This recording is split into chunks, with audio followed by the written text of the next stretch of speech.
This is TradeFlow News, bringing you relevant news and insights from around the world.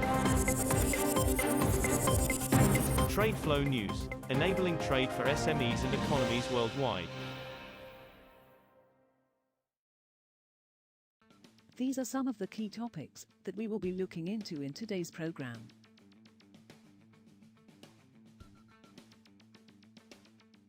First, let's take a look at the overnight headlines which are impacting the commodity markets. Oil prices were stable around $90 a barrel on Wednesday, but the prospect of increased supply from Iran and the United States kept pressure on the market. Brent crude futures edged down 36 cents, or 0.4%, to $90.42 a barrel by 11:50 GMT. U.S. West Texas Intermediate crude fell 43 cents, or 0.4%, to $88.93 a barrel. The contract slid about 2% on Tuesday as Washington resumed indirect talks with Iran to revive a nuclear deal. An agreement could lift U.S. sanctions on Iranian oil and quickly add supply to the market, although a number of vital issues still need to be ironed out.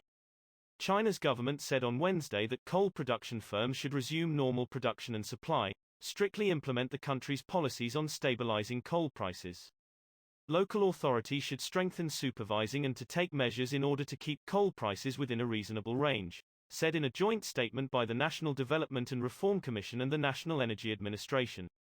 Authorities have summoned some companies with inflated coal prices and demanded them to rectify the issue, according to the statement. Moving on to the top news in the energy sector. Japan has decided to divert some liquefied natural gas, LNG, cargoes to Europe in response to requests from the United States and European Union amid concern over the buildup of Russian troops near Ukraine, the industry minister said on Wednesday.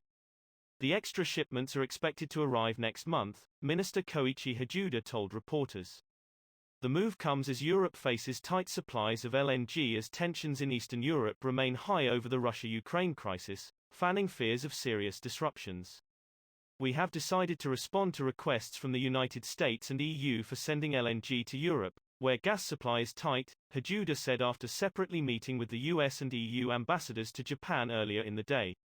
Italy's government is preparing large-scale measures to curb a rise in energy prices, Prime Minister Mario Draghi said on Wednesday in a speech given in the port town of Genoa. Rome is working on an emergency decree worth at least €5 billion, $5.72 billion, to curb the rise in energy bills, Matteo Salvini, the head of the co-ruling League Party, said on Tuesday. The government has budgeted some €10 billion since last July to curb energy bills for consumers and firms.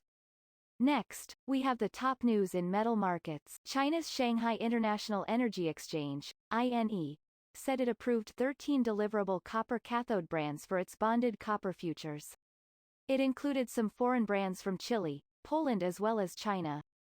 The brands are deliverable against INE's copper futures contract as of February 8, the exchange said.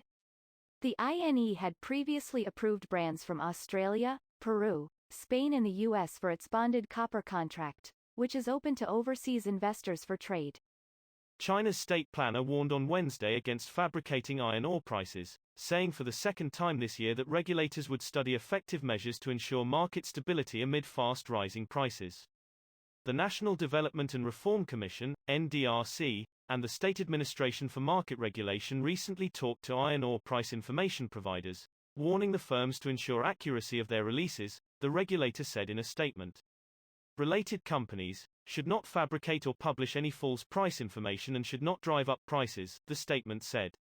We will now look at the top news in the agricultural sector. The world's top palm oil maker Indonesia had expanded its export permit requirement for palm oil products to include other derivatives, a trade ministry regulation reviewed by Reuters on Wednesday showed. The new rules takes effect on February 15, according to the regulation signed on Tuesday, and applies to products such as margarine and kernel oils. The permit requirements were previously only set for exports of crude palm oil, CPO, olane, used cooking oil and residue. Indonesia moved to restrict exports of palm oil to try to cool down soaring prices of cooking oil at home, which had sent global prices on a rally. That is all for today's news on commodity markets. Stay tuned to TradeFlow News as we continue to provide you with more updates. We also invite you to follow us on Twitter at TradeFlow News, which allows you to watch our program on your mobile device or desktop to receive information from there.